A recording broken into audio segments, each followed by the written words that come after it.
Al-Ustadz Romdoni, dan yang kami sayangi teman-teman semua.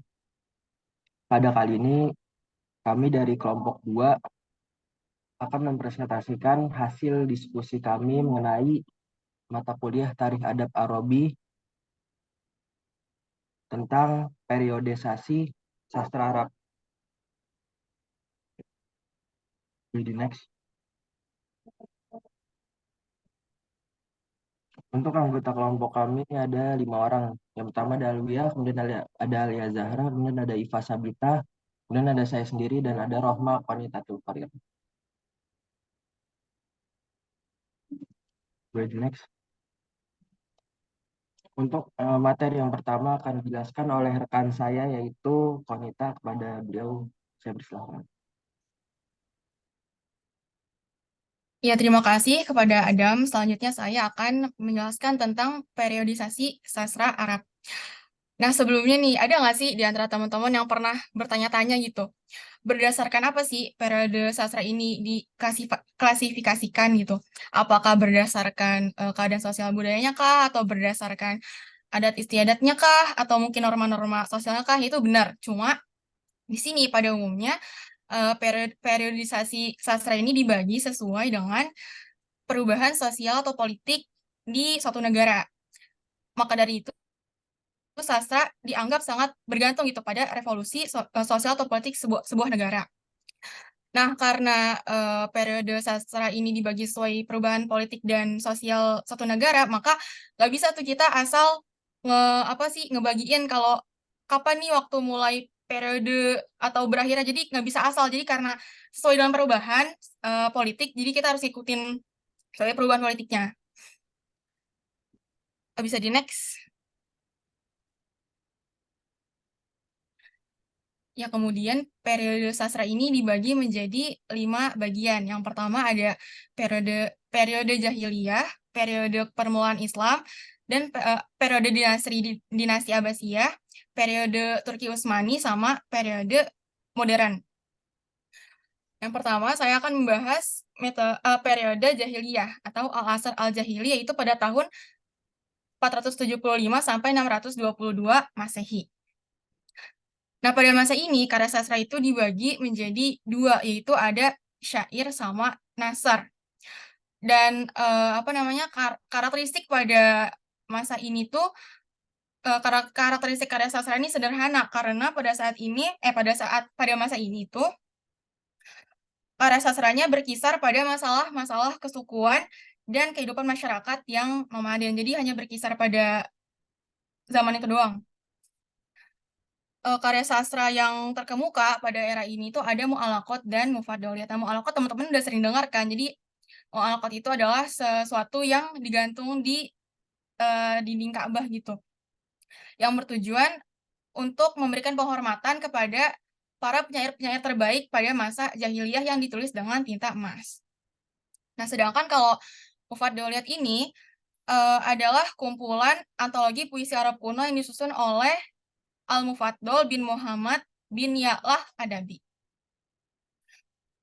Penyair-penyair yang karyanya yang digantung di pintu Ka'bah ini ada Umru Al-Qais, Tarofah bin Al-Abad, Zuhair bin Abi Soma, Labid bin Abi Rabi'ah, Amr bin Kulsum, Antaroh, dan Al-Asya.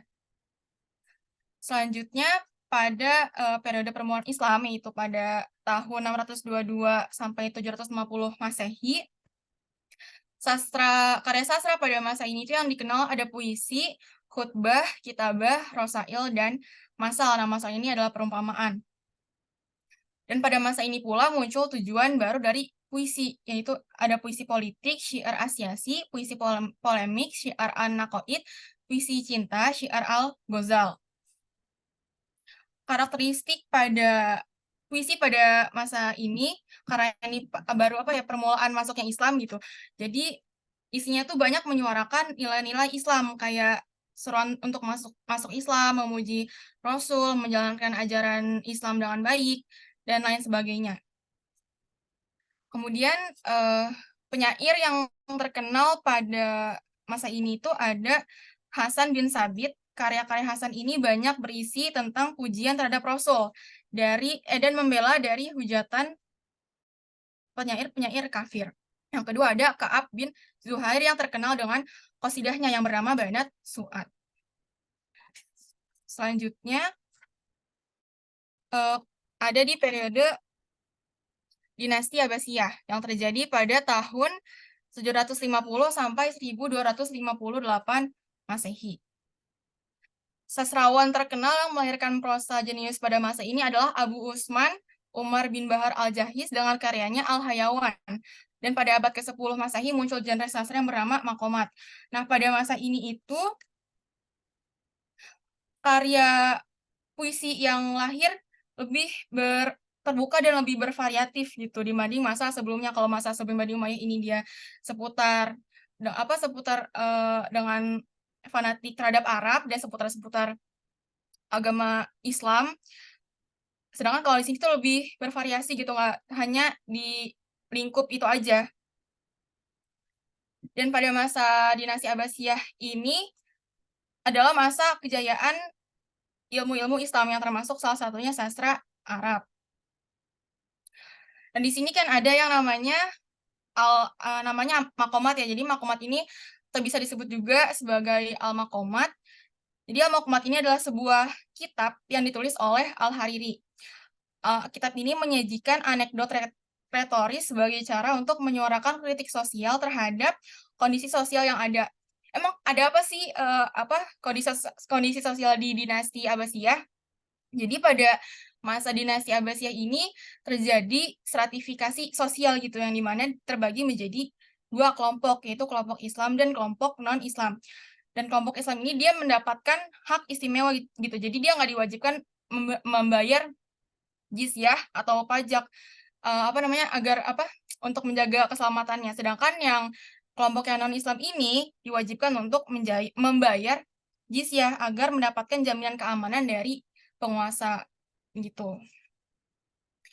Selanjutnya akan dijelaskan oleh rekan saya Aliazar.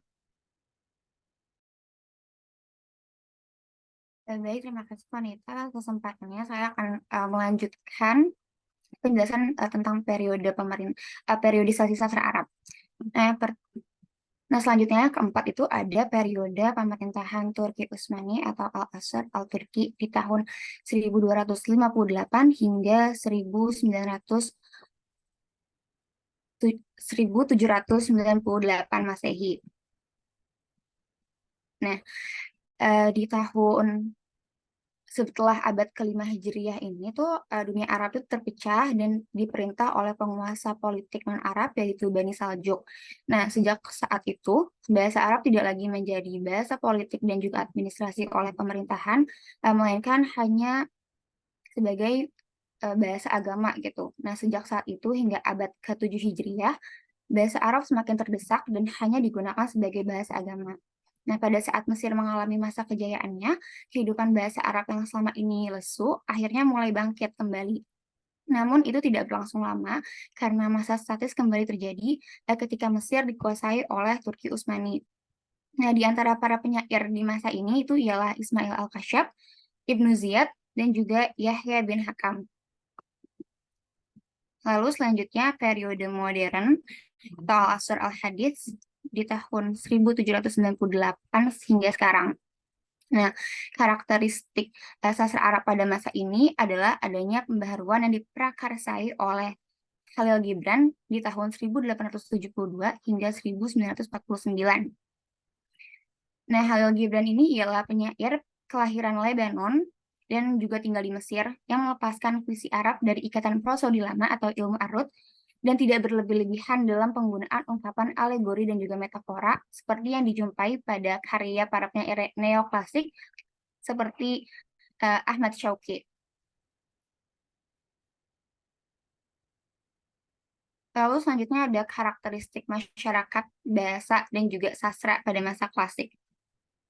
Yang pertama akan menjelaskan bagaimana gambaran kondisi bangsa Arab pada masa klasik gitu. Yang pertama saya akan menjelaskan kehidupan sosialnya.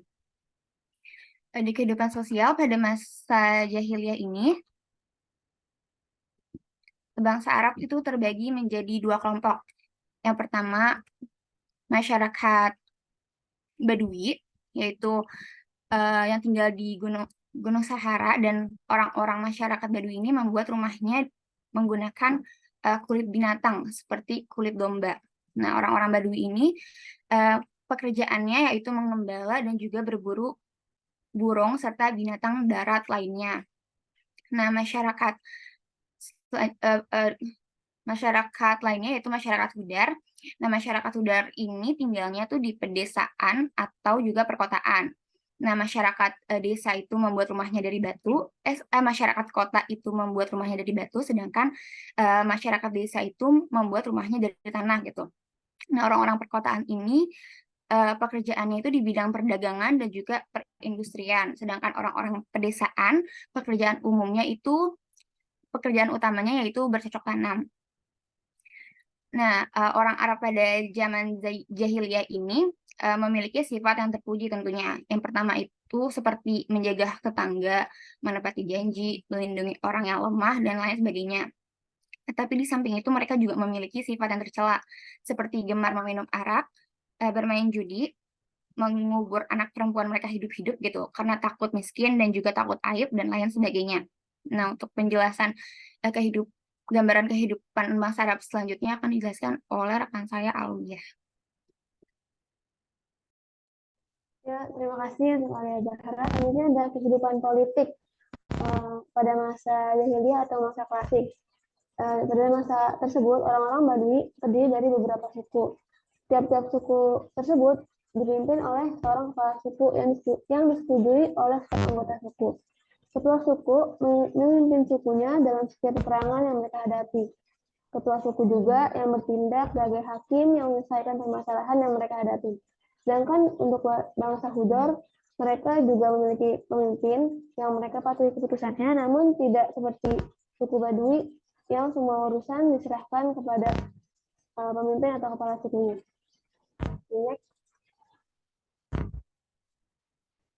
Selanjutnya ada kehidupan ilmu pengetahuan. Sejak zaman jahiliyah atau di masa klasik, bangsa Arab telah memiliki sejumlah pengetahuan. Di antaranya ada yang menjadi ciri khasnya yaitu syair dan prosa. Di samping itu, mereka juga memiliki pengetahuan yang mereka dapat dari bangsa lain, yaitu yang mereka dapatkan dalam perjalanan dagang mereka. Selanjutnya, mereka juga memiliki pengetahuan sendiri yang mereka ciptakan untuk kebutuhan mereka sendiri, seperti menghafal naskah atau keturunan mereka dan mengajarkan kepada anak-anak mereka. Selanjutnya, bangsa Arab pun memiliki sejumlah pengetahuan tentang pengobatan. Mereka mengobati penyakit yang mereka derita dengan menggunakan rumputan, api, atau obat-obatan lainnya. Mereka juga bisa membaca perjalanan bulan untuk memudahkan mengetahui musim hujan dan waktu yang cocok untuk bercocok tanam. Bangsa ini juga atau pada masa klasik di India, mereka juga sudah menguasai olahraga juga dan menggunakan peralatan perang yang digunakan. Dalam kehidupan ini ada beberapa ilmu yang bisa pengetahuan dari pengetahuan dari pengetahuan yang mereka dapat dari perjalanan dagang, pengetahuan menghafal naskah, pengetahuan tentang pengobatan, dan juga pengetahuan atau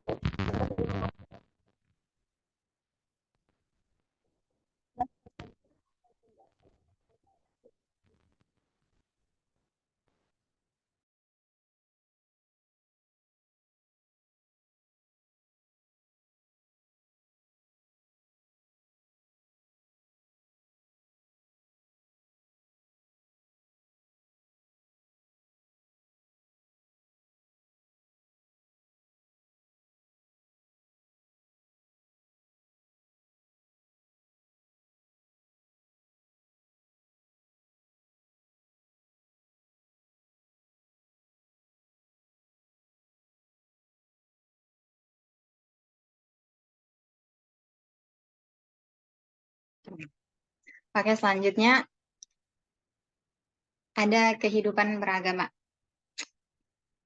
Bangsa Arab pada zaman jahiliyah memiliki banyak agama seperti menyembah berhala yang disebut dengan agama Wasoni, Yahudi, Nasrani, dan lainnya. Orang-orang Arab jahiliyah memiliki banyak berhala, diantaranya Wud, Al-Jawf, Yagus, Sa'ad, dan Hubal, yang merupakan berhala pertama yang masuk ke dekat Ka'bah yang dibawa oleh Amr bin Luhai dari negeri Syam. Nah, mereka pun memiliki rumah ibadah yang mereka muliakan seperti mereka memuliakan Ka'bah.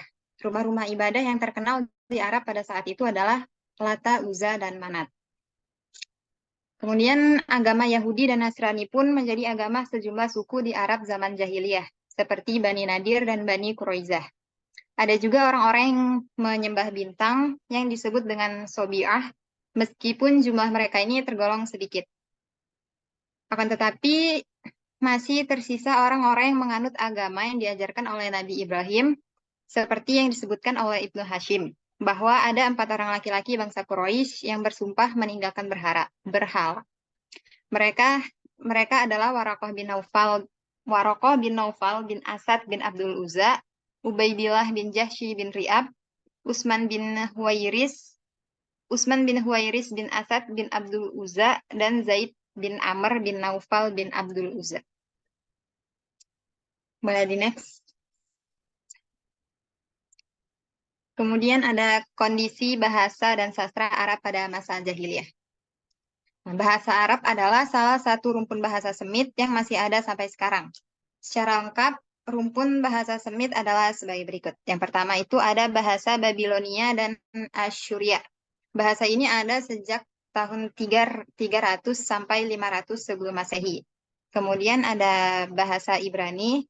Bahasa Ibrani ini muncul pada tahun 150 sebelum Masehi dan terus berlanjut sampai sekarang. Kemudian ada bahasa Sabaiyah atau Himyariyah atau bahasa Arab Selatan. Kemudian bahasa Aramiyah seperti bahasa Hamiriyah. Ini terdapat ukiran yang menunjukkan kemunculan bahasa ini sejak tahun 700 sebelum Masehi.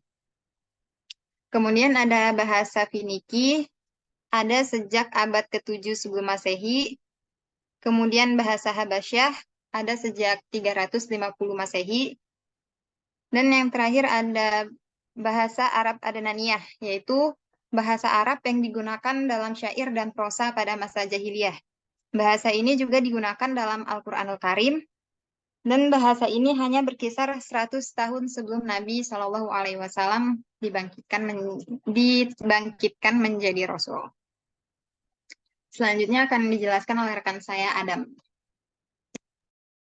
Terima kasih kepada rekan saya Isa. Kemudian yang berikutnya akan saya jelaskan mengenai sastra ya. Jadi sastra ini atau adab itu memiliki perkembangan makna dari zaman ke zaman, yang pada mulanya itu adalah kata adab yang biasa digunakan untuk undangan makan, kemudian pendidikan pengajaran, tata krama, dan lain-lain. Kemudian makna tersebut meluas sehingga mencakup seluruh hasil pemikiran manusia dan akhirnya mengerucut pada ungkapan retoris yang bertujuan mempengaruhi emosi para pembaca dan pendengar. Sastra ialah setiap hal yang berkaitan dengan makna kehidupan yang diungkapkan dengan menggunakan cara yang indah. Sehingga sastra harus memiliki 2 unsur, yaitu makna yang memberikan pengaruh terhadap emosi jiwa atau perasaan, dan lafaz yang indah yang mengantarkan kepada makna yang indah itu. Oleh karena itu, teori matematika ataupun ilmu alam seperti kimia bukanlah sebuah karya sastra, karena hanya berhubungan dengan akal pikiran, bukan dengan emosi atau perasaan. Nah, sastra itu terbagi menjadi 2 bagian, yaitu syair dan prosa. Untuk syair ini adalah perkataan indah, berwazan, dan qafiyyah yang diucapkan secara sengaja dan mengungkapkan sesuatu secara indah. Dan secara umum, syair itu memiliki karakteristik yang khusus, yaitu yang pertama memiliki wazan qafiyyah, kemudian memiliki bahasa yang berbeda dengan bahasa nasar atau prosa. Kemudian ada syair bersinggungan dengan emosi atau perasaan, dan syair itu merupakan cerminan tiap bahasa. Boleh di next.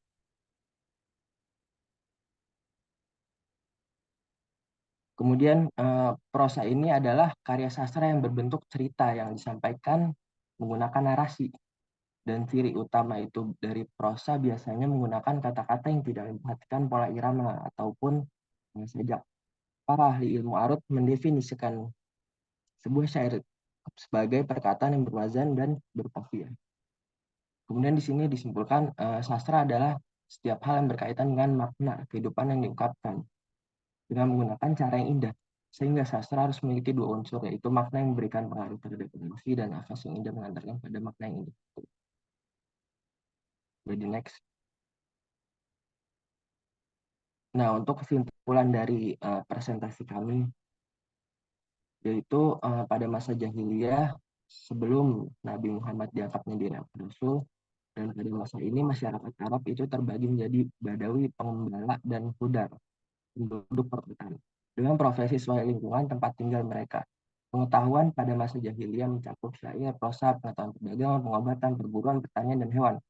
Dan masyarakat pada saat itu memiliki beragam agama, termasuk penyembahan terhadap berhala, agama Yahudi, Nasrani, dan agama Nabi Ibrahim atau agama Islam. Nah, mungkin dari teman-teman jika memiliki sebuah pertanyaan boleh langsung aja ya di raise hand atau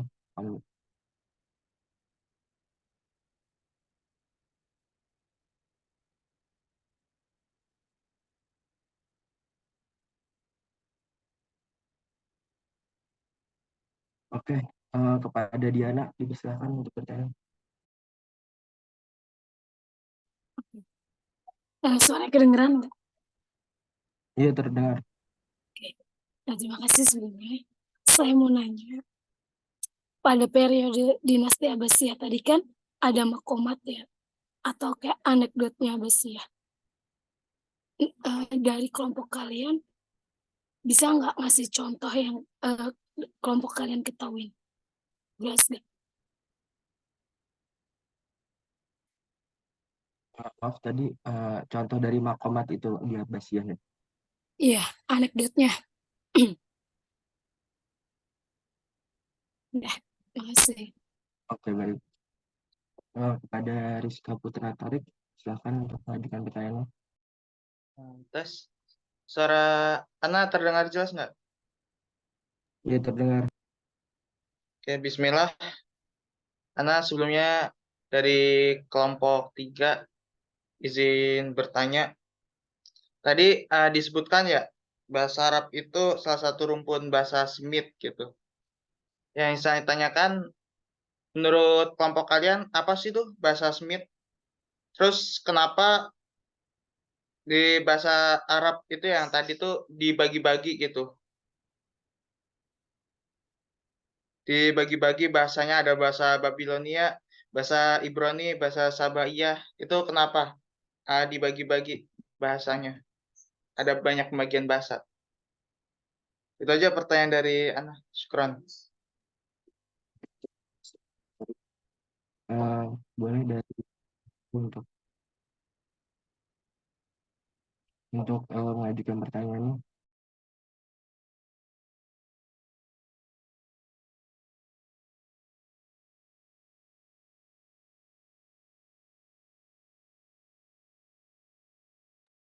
Iya, boleh dari Aisyah langsung mengajukan pertanyaan. Oh ya, aku nggak kedengeran tadi. Oke, terima kasih atas kesempatannya. Izin tanya ya, sebelumnya perkenalkan saya Aisyah dari kelompok dari kelas B. Izin bertanya, kan tadi apa namanya bahwa sastra itu terbagi menjadi dua gitu kan, ada syair dan nasr. Nah, tadi juga sempat dijelasin bahwa ada apa namanya ciri-ciri ya, karakteristik syair. Nah, tapi tidak dijelaskan ciri-ciri an-nasr gitu. Sedangkan Aisyah sendiri udah beberapa kali baca soal syair dan nasr, tapi masih beberapa kali susah gitu membedakan yang mana syair, yang mana nasr gitu, terutama dalam bahasa Arab gitu. Boleh nggak minta sedikit penjelasan lagi eh, s- sat, eh, satu contoh dari syair dan an-nasr, kemudian penjelasan apa yang eh, apa sih paling membedakan dari syair dan an-nasr itu sendiri. Itu aja pertanyaan dari saya. Terima kasih.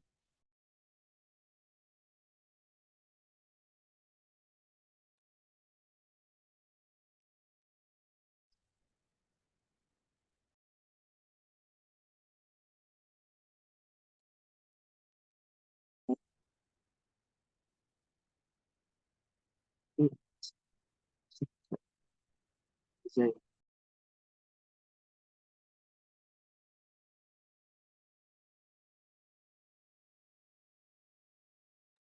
Langsung saja dari Ariza mengajukan pertanyaannya.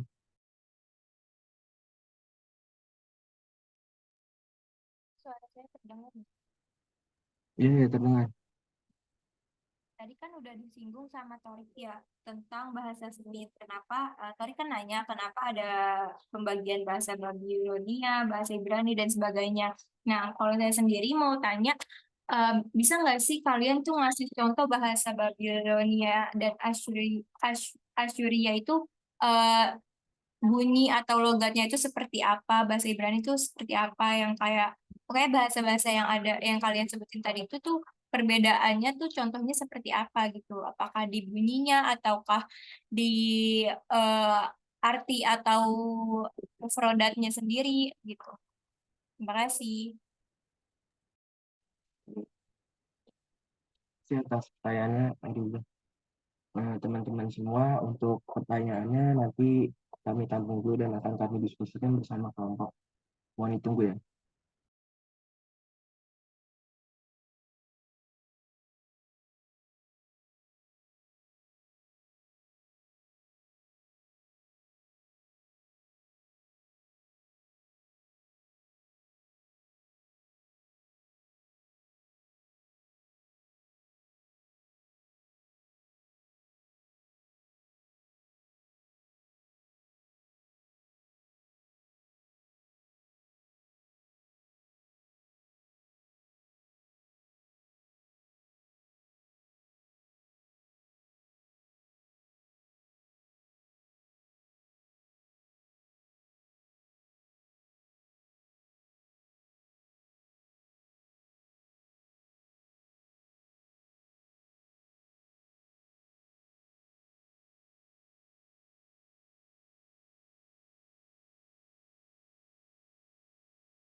Ya baik, saya akan menjawab dari pertanyaan Torik tadi ya, mengenai bahasa Smith dan kenapa bahasa Arab itu rumpunnya dibagi-bagi gitu kan.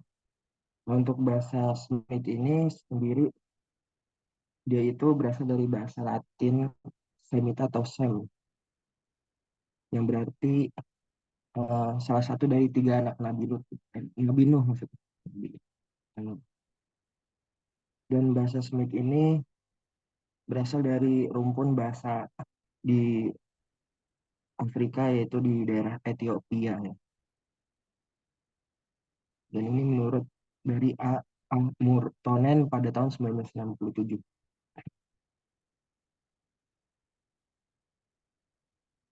Dan untuk bahasa Smith sendiri itu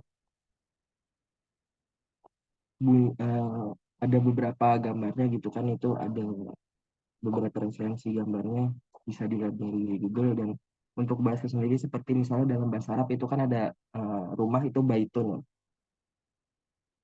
Dan untuk bahasa Smith sendiri itu menjadi batin seperti itu. Dan kenapa bahasa Arab itu terbagi-bagi gitu kan ya, karena memang banyaknya ras dan suku di bangsa Arab itu kan, makanya jadi dibagi-bagi bahasanya. Mungkin itu saja jawaban dari saya. Salam saya Tarik. Apakah sudah terjawab? Sudah, Adam. Makasih atas jawaban. Baik.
Ya, selanjutnya saya akan menjawab pertanyaan dari siapa tadi, Diana ya, yang minta contohin Makomat Al-Hariri.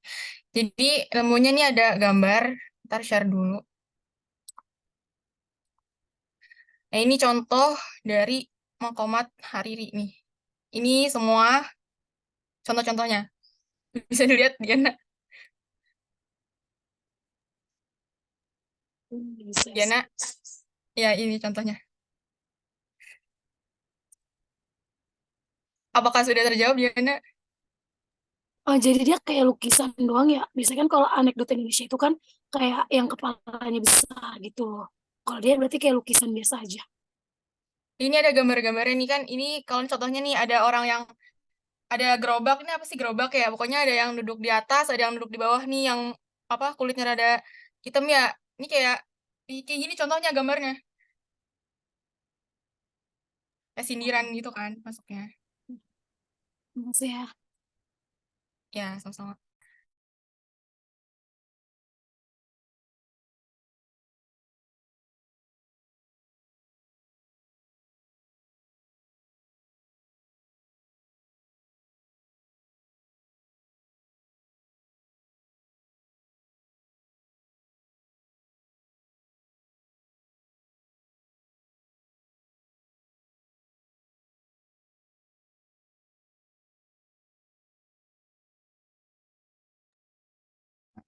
izin menjawab pertanyaan dari Aisyah.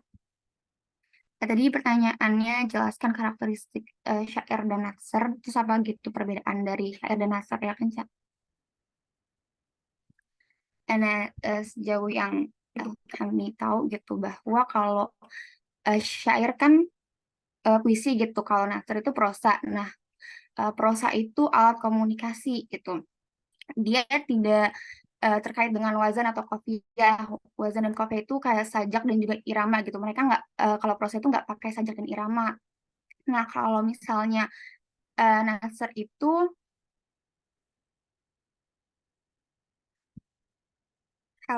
biasanya dipakai untuk berkomunikasi. Dipakai untuk berkomunikasi.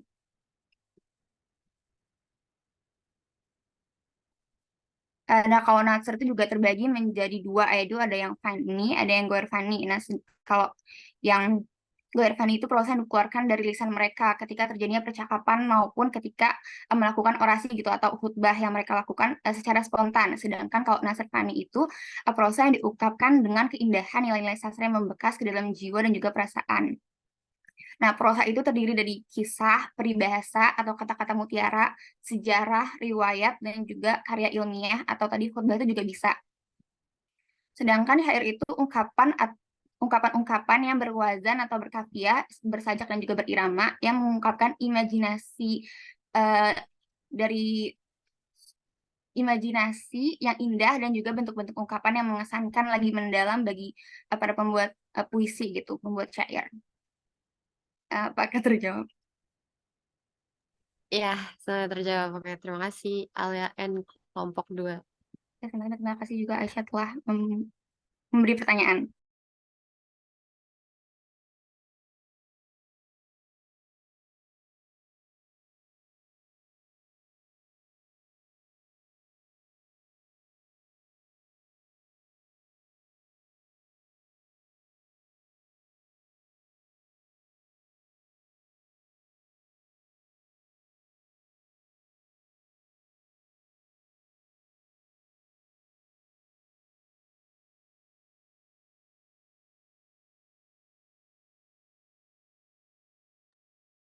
Ya, baik, kalau sudah tidak ada lagi bertanya. Iya, ini memang masalah adab kita berkaitan dengan sejarah segala macam sih. Jadi ya mesti banyak-banyak membaca referensi-referensi yang berkaitan dengan sejarah kesusastraan Arab ya. Iya, berkaitan dengan periodisasi kesejarah kesusastraan Arab memang ada beberapa pendapat ya. Namun bisa kita gambarkan seperti yang tadi disampaikan oleh teman kamu ya, terdiri dari 5 periode. Periode Asr al-Jahili ya, zaman jahiliyah, dimulai dari 2 abad sebelum Islam lahir sampai agama Islam lahir, jahiliyah. Lalu As-Sadr al-Islam ya, As-Sadr al-Islam, periode saat Islam lahir sampai kerajaan Daulat Bani Umayyah, itu As-Sadr Islam sampai Daulat Bani Umayyah. Lalu yang selanjutnya yaitu periode Al-Abbasi ya, Al-Asr Al-Abbasi, periode Daulat Abbasiyah sampai runtuhnya kota Baghdad oleh bangsa Mongol, itu tahun 600-an ya, 656 Hijriah. Lalu Al-Asr At-Turki ya, periode sejak runtuhnya kota Baghdad sampai timbulnya kebangkitan bangsa Arab di abad-abad modern. Lalu ada Al-Asr Al-Hadith, kesusastraan modern, ditandai dengan timbulnya rasa nasionalisme ya bangsa Arab di abad modern sampai sekarang, ke masalah nasionalisme. Karena kalau orang-orang Arab itu yang jahiliyah terutama itu puisi mereka itu mempunyai tujuan-tujuan tertentu yang tidak ada kaitannya dengan nasionalisme gitu ya. Ada yang namanya ghazal gitu ya. Model puisi ghazal yaitu puisi yang memuji-muji perempuan, kecantikan perempuan ya, tentang cinta ya. Ini puisi ghazal, puisi cinta ya. Lalu ada puisi yang al-fakhr, hamasah ya. Kebanggaan, semangat ya. Puisi-puisi yang digunakan untuk berbangga-banggaan ya. Tentang kelebihan dan keunggulan yang dimiliki oleh suatu suku ya, suatu kaum ya. Yang menyebutkan keberanian dan kemenangan-kemenangan suatu kaum. Lalu ada juga puisi yang berbentuk madah. Puisi yang berbentuk madah. Puisi ini digunakan untuk muji-muji ya. Muji-muji seseorang, kebesaran, kedermawanan, keberanian ya, dan keluhuran akhlak. Ada juga yang disebut dengan rasa. Rasa, jenis puisi yang berisi tentang risa, yaitu rintihan, kesedihan. Ya, kalau ditinggal mati ya, ditinggal wafat oleh keluarga, maka mereka menyampaikan puisi, puisi rasa.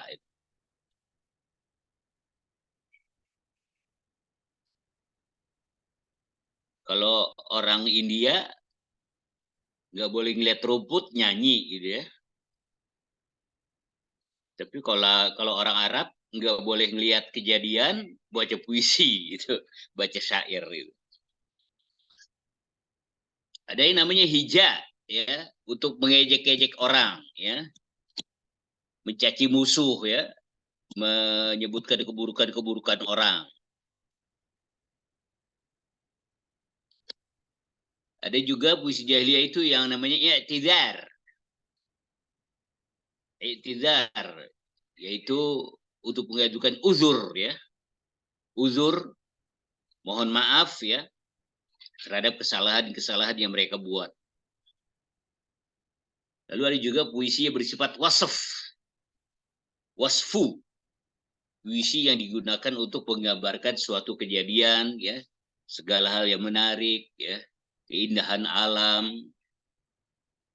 Itu karena mereka biasa menyatu dengan alam, jadi digambarkan dalam bentuk puisi. Juga ada puisi yang bersifat hikmah. Hikmah yang berisi tentang kehidupan yang terkenal pada zaman-zaman jahiliyah. Ya, semuanya itu teman-teman sekalian tidak lepas dari kondisi dari sosio-kultural historis bangsa Arab. Ya. Kondisi sosio-kultural sangat mempengaruhi puisi-puisi mereka. Dan kebanyakan bangsa Arab adalah bangsa yang di kaum para ahli sastra, ahli budaya menyatakan mereka yaitu merupakan bagian dari golongan bangsa Semit ya. Bangsa Semit, anak dari Nabi Nuh ya, Sam ya. Sam, kemudian bahasanya istilahnya disebut oleh para ahli dengan bahasa Semit. Memang bahasa itu adalah anugerah Tuhan ya, teman-teman. Bahasa itu anugerah Allah Subhanahu wa taala ya. Jadi sangat sulit kita merasionalisasikan kenapa mereka itu memakai bahasa Semit gitu. Memang sudah ditakdirkan oleh Allah Subhanahu wa taala ya, orang-orang daerah sana itu memakai bahasa Semit dari awal dari anak Nabiullah Nuh alaihi salam gitu. Seperti kita ini, bahasa kita bahasa Indonesia. Kenapa bahasa kita ini kayak begini? Yang enak mah sebetulnya bahasa kita bahasa yang ladies and gentlemen, anak gadis kemut permen gitu. Kenapa itu jadi disebut bahasa Inggris? Kenapa? Karena dipakai oleh orang-orang Inggris. Kenapa orang Inggris pakai bahasa seperti itu ya? Kenapa ya? Enggak bangsa Indonesia gitu yang ngomongnya begitu. Ini anugerah Allah yang luar biasa ya terhadap suatu umat. Allah berikan bahasa. Di Indonesia bahasa daerah aja berapa? Coba bahasa daerah. Banyak sekali kan? Itu dari mana itu? Allahu Akbar. Saya sering berpikir seperti itu. Kenapa ya? Orang Inggris, orang Amerika, orang Eropa, kok bahasanya begitu? Yes, no, gitu ya. Food, ladies and gentlemen. Gitu. Kok bahasa kita makan, minum, tidur. Enggak dibalik aja bahasa yang model begini nih, bahasa Inggris. Bahasa Indonesia adalah bahasa yang UNI begitu. Siapa yang bisa tahu itu? Itu adalah anugerah dari Allah Subhanahu wa taala, ya. Anugerah luar biasa dari Allah Subhanahu wa taala. Nah, mereka ya, orang-orang Arab itu adalah merupakan tanah air bangsa Semit ya, dengan perjalanan waktu yang cukup panjang ya. Akhirnya keturunan mereka juga berpindah-pindah ya, nomaden gitu. Ya, mereka dikenal dengan bangsa Jazirah Arab itu dengan bangsa Babilonia, Assyria, Phoenicia ya. Itu nenek moyang semuanya itu ya 3.500 sebelum Masehi semuanya itu ya. Ada yang bertempat tinggal di Sungai Tigris di Ufrat ya di Irak gitu. Semuanya secara langsung automatically ya akhirnya mempengaruhi bahasa. Dan seperti itu bahasa diberikan oleh Allah Subhanahu wa taala. Wahtilafu alsinatikum wa alwanikum ya. Dan perbedaan bahasa-bahasa kamu dan warna-warna kulit kamu. Nah, ini para ahli akhirnya berbagi-bagi teman-teman ya. Jadi ada Semit bagian utara gitu ya. Ada Semit bagian selatan. Ada Semit bagian barat gitu. Itu semuanya kejadian-kejadian yang dicatat oleh para ahli gitu ya. Dari sononya orang berbicara seperti itu. Coba dibagi-bagi oleh para ahli. Namanya itu bahasa Semit utara, bahasa Semit selatan. Kalau Arab itu termasuk bahasa Semit utara tapi bagian selatan. Lalu ada bahasa lain ya yang tidak masuk dalam golongan bagian Semit selatan tapi masuknya bagian utara tapi timur. Akkad dan Babilonia. Nah, ini pembagian dari para ahli, teman-teman. Para ahli yang mengklasifikasikan bahasa dilihat dari kedekatan pengucapan bahasa-bahasa tersebut sehingga dibagi-bagi oleh para ahli. Kenapa bisa seperti itu? Ini semuanya adalah anugerah dari Allah Subhanahu wa taala. Indonesia aja bahasanya banyak. Luar biasa itu.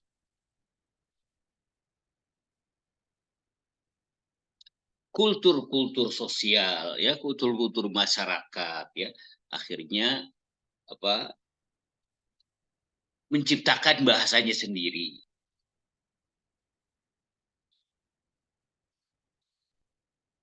Di kalangan adik-adik pemuda terkenalnya bahasa sekarang ini bahasa gaul bete gitu. Itu ujuk-ujuk dari mana kata-kata bete itu? Tahu-taunya rame gitu ya. Rungkat. Kalau rungkat sih memang dari bahasa Sunda ya ada ya. Tapi kalau bete gitu. Mager. Bete. Mager. Terus apa lagi yang sering dipakai oleh anak-anak sekarang?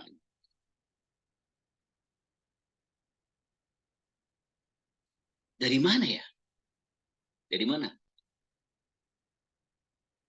Kalau dulu, kalau di zaman saya masih mahasiswa, ada bahasa yang ditambahin ini. Setiap suku kata ditambahin ga gitu, ga.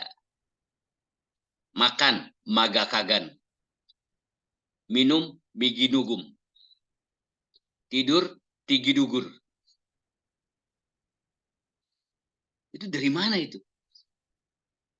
Jadi kesepakatan masyarakat ya terhadap suatu istilah ya yang tidak tertulis akhirnya menjadi sebuah kebiasaan dilakukan oleh sebuah masyarakat tertentu. Saya bingung dengan bahasa anak-anak sekarang, banyak yang saya nggak ngerti.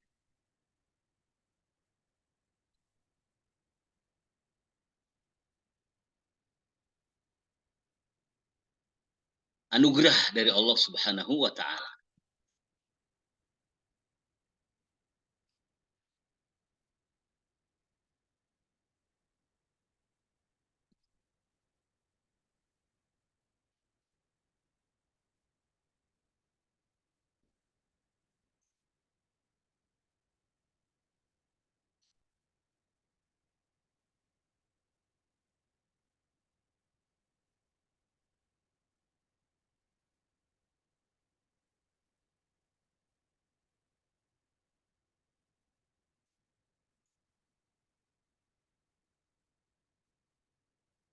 Kondisi masyarakat, ya, kondisi sosial, kondisi lingkungan, alam, kondisi politik, ya, semuanya itu akhirnya mempengaruhi kebudayaan bangsa Arab dan termasuk di dalamnya, ya, apa namanya, kebahasaan, ya, kesusastraan orang-orang Arab dipengaruhi oleh semua kondisi-kondisi yang ada pada saat itu.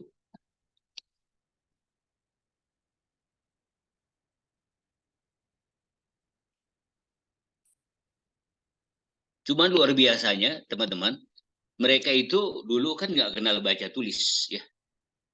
Mereka awalnya tidak kenal baca tulis ya, tapi sastranya sastra lisan gitu. Tapi luar biasa hebatnya, luar biasa bagusnya di dalam menciptakan puisi-puisi yang tidak kalah hebatnya dengan puisi-puisi modern. Ini wahbah ya, anugerah dari Allah Subhanahu wa Ta'ala untuk mereka.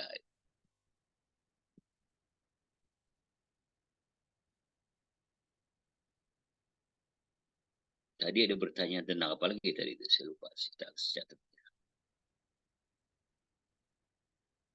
Oh tadi syair dan nasr itu, ya. Syair dan nasr. Kalau syair itu kan ada wazan, ada qafiyah, ada timbangannya gitu. Ya, ada beberapa satu timbangan itu terdiri dari beberapa huruf, lalu akhirnya itu hurufnya apa? Itu namanya qafiyah. Gitu. Ritem, kalau kata kita rima bukan ritem, rima. A, B, A, B, A. Itu apa namanya? Syair. Lalu ada wazannya. Ada timbangannya. Timbangan lagunya seperti ini gitu. Kalau nasr tidak. Kalau nasr itu seperti karangan ya. Kalau nasr itu seperti tulisan-tulisan gitu. Puisi itu termasuk nasr. Kalau pantun itu termasuk dalam kategori syair karena ada timbangan-timbangan, huruf akhirnya sama, ada rimanya a b b b b gitu, a b itu namanya syair. Tapi kalau puisi kan enggak, puisi enggak pakai timbangan, enggak harus hurufnya sama, awal dan akhirnya juga enggak harus sama, ya. Terdiri dari apa, tidak pakai sampiran gitu. Nah, itu namanya nasr atau dalam bahasa kita puisi.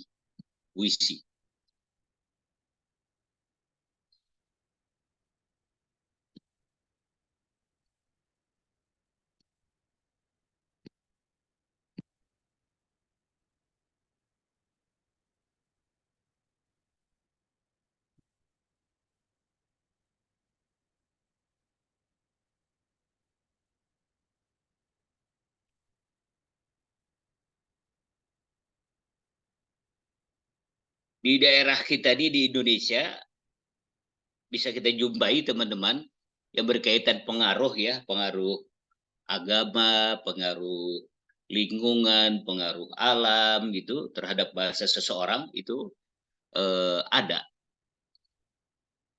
Contohnya kalau orang-orang di pantai gitu ya, orang-orang di pantai biasanya ngomongnya agak keras-keras gitu. Ngomongnya teriak-teriak karena adanya di pantai. Dia mau ngomong pelan kalah sama suara deburan ombak. Jadi akhirnya mereka ngomongnya kencang-kencang teriak-teriak. Kalau orang gunung, orang Sunda karena terpengaruh cuaca dingin, akhirnya ngomongnya lemes alus-alus. Bareka mana, bareka itu, eta saha, itu dipengaruhi oleh alam, dipengaruhi oleh lingkungan. Kalau orang-orang pesisir keras-keras. Begitu pula agama. Orang yang memiliki dan menganut agama tertentu, maka agamanya sering juga mempengaruhi pembicaraan dia. Ajaran-ajaran agamanya tidak membiarkan dia untuk berbicara seenaknya saja, selalu dengan aturan-aturan agama, bahkan membawa nama-nama Tuhan gitu ya. Apalagi yang berasa paling agamis kalau ngomong, dikit-dikit subhanallah, subhanallah banget, masya Allah banget, gitu. Pakai alhamdulillah banget, gitu. Itu terpengaruh oleh agamanya.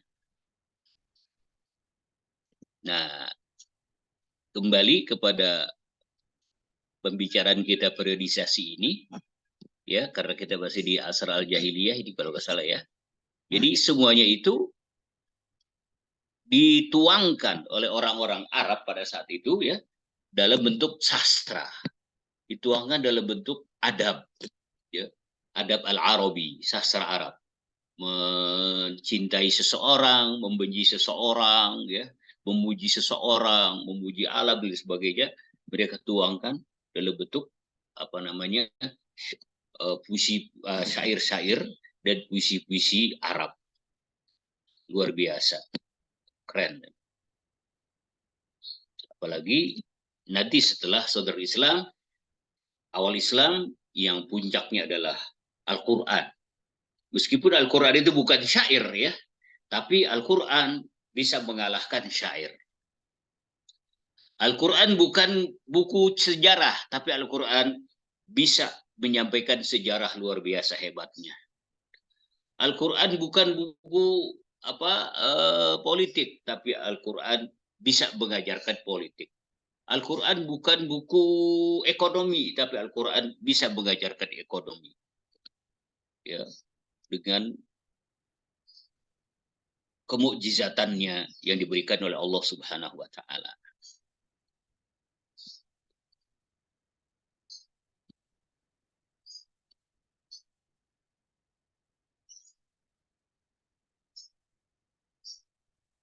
Ini kan baru ini doang ya, periodisasi doang ya. Belum masuk ke bagaimana corak-coraknya, periodisasi nanti setelah Islamnya masih jahiliyah nih ya, masih jahiliyah. Selanjutnya grup kelompok 3 ya, kelompok 3 apa materinya? Kelompok 3 siapa ya? Kelompok 3.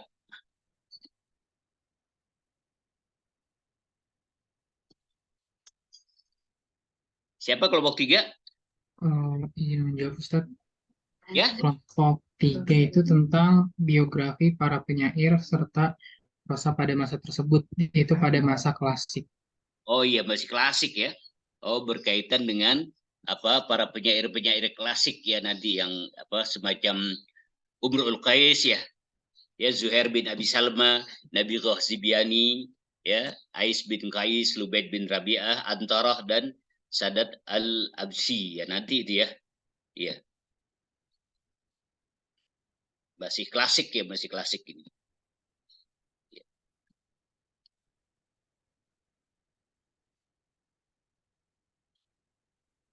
Nanti. Baik, ada yang perlu ditanyakan lagi? Izin bertanya Ustadz, tadi Ya. Ustadz ada nge-mention bahwa puisi itu tidak termasuk ke dalam syair, tapi sedangkan dia masuknya itu ke dalam nasr karena dia nggak ada timbangan AB-nya gitu, Ustadz. Iya, iya. Tapi beberapa maksudnya beberapa kali gitu kami mendengar bahwa puisi itu termasuk syair gitu Ustadz, atau mungkin bagaimana Ustadz? Enggak, puisi itu masuknya nasr. Puisi masuknya nasr bukan syair. Kan dibagi dalam 2 garis besar. Ada syair, ada nasr ya. Syair dan nasr. Kalau syair itu ada wazannya, ada qafiyahnya, ada timbangannya gitu.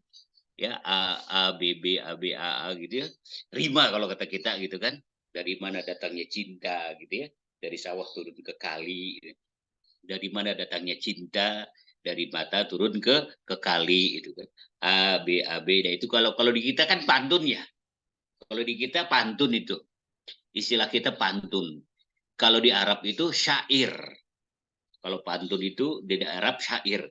Cuma bedanya kalau di Arab itu nggak ada istilah kayak di kita 2 baris pertama sampiran, 2 baris kedua isi gitu. Kalau kita kan begitu ya. Yang pertama ya cuma ngelamun-ngelamunnya macam-macam.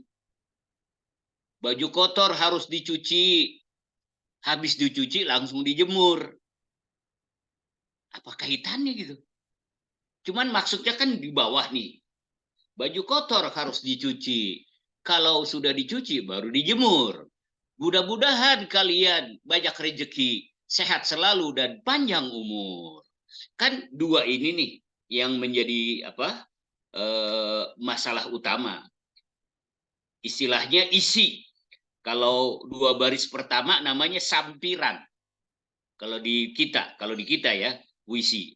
Kalau syair itu enggak, 4-4-nya berisi. Ya, 4-4-nya berisi, 2 berisi gitu. Enggak ada sampiran-sampiran. Kalau di kita kebanyakan sampiran. Jalan-jalan ke kota Paris, lihat rumah berbaris-baris. Ya apa ini? Ini sampiran, namanya sampiran. Biar mati di ujung keris, asalkan dapat si hitam manis. Kan maksudnya yang 2 ini. Gitu. 2-nya itu namanya sampiran, 2 isi. Dan kalau Arab syair enggak. Semuanya bermakna, semuanya berisi. Dan ada rimanya. Dan kalau puisi, nasr atau puisi, itu tidak ada aturan seperti itu. Ya, tidak ada aturan seperti itu, seperti karangan, khitobah, ceramah, itu namanya nasr. Kalau di kita itu yang keren nasrnya W.S. Rendra ya, W.S. Rendra. Ya.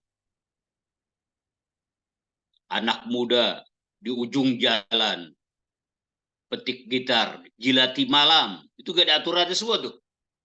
Anak muda di ujung malam, petik gitar, jilati malam. Senyum ramah tak ada di rumah, sebab apa? Tiada yang mau tahu. Orang tua di remang-remang, cari teman, hamburkan uang. Senyum ramah tak ada di rumah, sebab apa? Tidak ada yang mau tahu. Gelisah, mereka semua resah, gelisah. Nah, itu namanya puisi. Puisi. Puisi.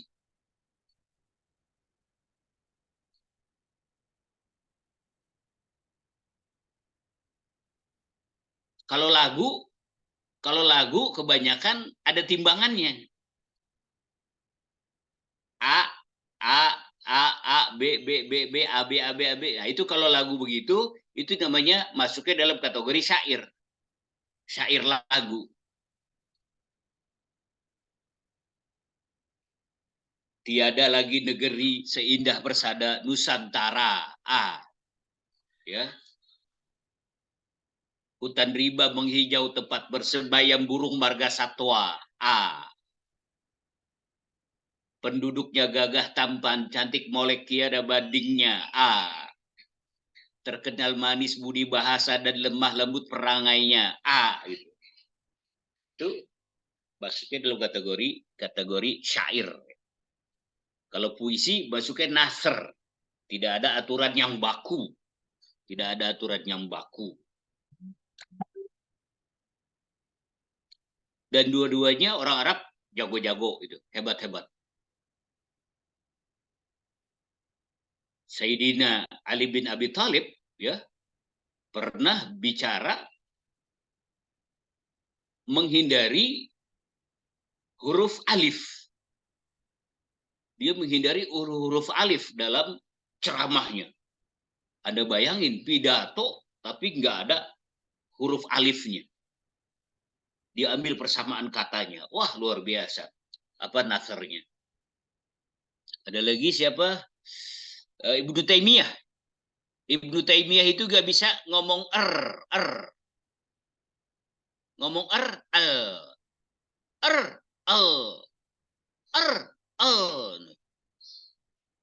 akhirnya kata Ibnu Taimiyah, saya nggak bisa ngomong itu bisa gitu.